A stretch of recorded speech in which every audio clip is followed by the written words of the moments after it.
আসসালামু আলাইকুম। Anything by মনি থেকে আজ আমি আপনাদের জন্য নতুন একটি ভিডিও নিয়ে এসেছি।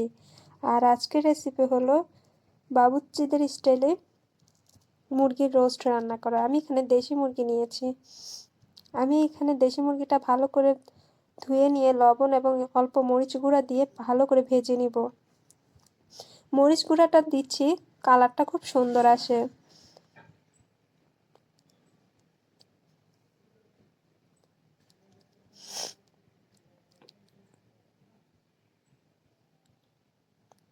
ঠিক এইভাবে আমি মুরগিগুলো ভেজে নিব।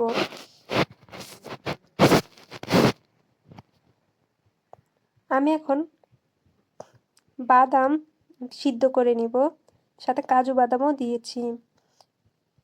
আপনারা কাজু বাদাম বেশিও দিতে পারেন বা কমও দিতে পারেন।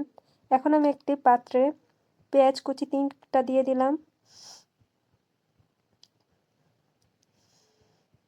পেঁয়াজটা ভালো করে হালকা লাল হওয়ার পর আমি এখানে আদা বাটা এবং রসুন বাটা দিয়ে দিব। আমি এখানে মরিচের গুঁড়া দিয়ে দিচ্ছি, জিরার গুঁড়া দিয়ে দিলাম, সয়া সস দিয়ে দিচ্ছি।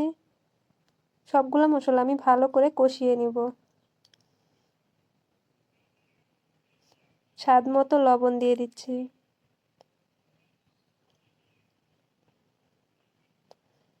ভালো করে কষিয়ে নিয়ে আমি টমেটো সস দিয়ে দিব।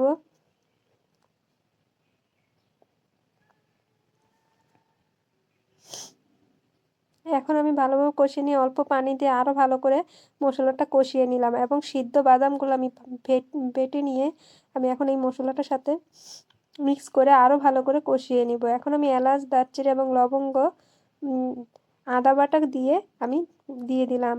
এখন আমি গোলমরিচ দিয়ে দিলাম এবং রাঁধুনি রোস্টের মশলাও দিয়ে দিচ্ছি। সবগুলো মশলা আমি একসাথে ভালো করে কষিয়ে নিয়ে আমি মুরগিগুলো দিয়ে দিব।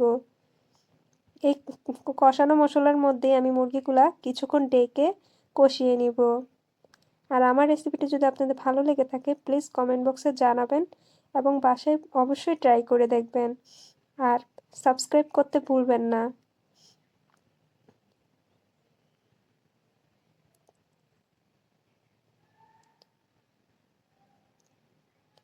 আমার কাছে এই পদ্ধতিটি খুব সবচেয়ে সহজ পদ্ধতি মনে হয়। খেতেও কিন্তু একদম বাবুর্চিদের মুরগির রোস্টের মতোই লাগবে। আমি এখানে দুধ এবং চিনি একসাথে গুলে নিয়েছি, এখন আমি এটি দিয়ে দিব।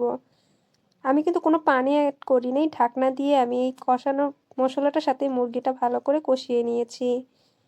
এখন আমি দুধটা দিয়ে দিব। এই দুধ দিয়ে আমি আরও কিছুক্ষণ কষিয়ে নেব।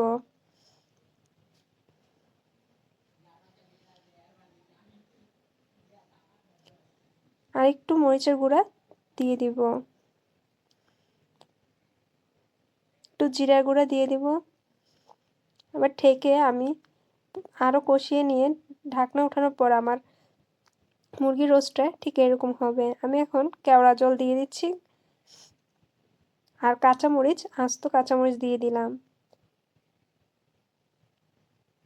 তারপর আপনাদের যদি পানি লাগে অবশ্যই পানি দিয়ে আপনারা আরেকটু কষিয়ে নিতে পারেন।